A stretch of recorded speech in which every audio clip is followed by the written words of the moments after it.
Well, my emotion, sadness, was basically she wandered through the mind, not quite knowing what she was doing or where she was going, but the intent of her heart was always in the right place, and she wanted to do the best for Riley. She just was not quite sure, and it was actually the emotion of joy that gave her some validity, you know. And anger is essentially the one who watches out for to be sure that Riley's treated fairly, and also and anger also is someone who makes sure that she's got some space.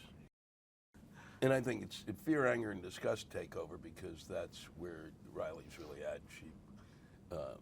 She's fearful of the position she's in. She's disgusted with the life that she's living, and she's angry about it.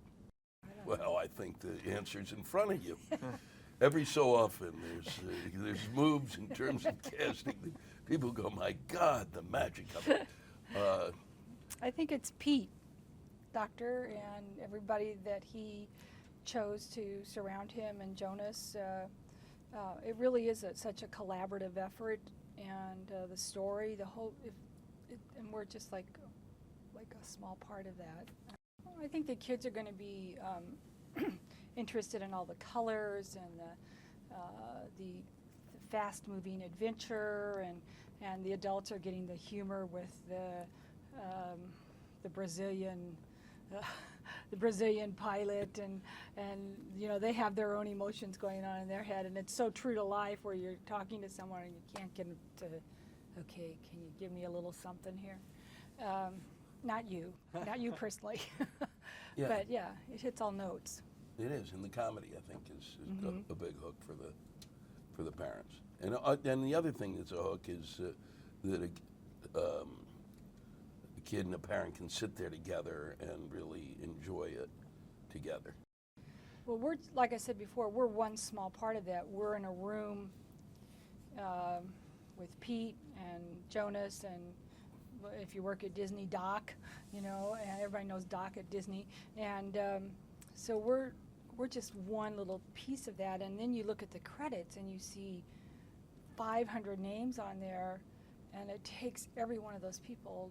So I just feel, I'm just glad I'm just that little piece of it.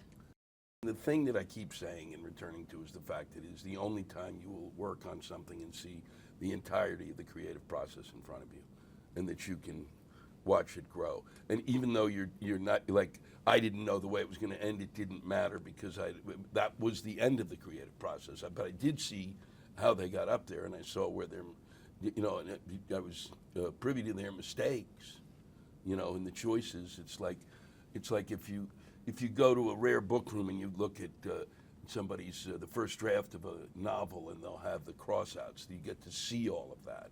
You don't get that in any. There's no experience that I know of that allows you that. That's what makes it stunning, at least for me.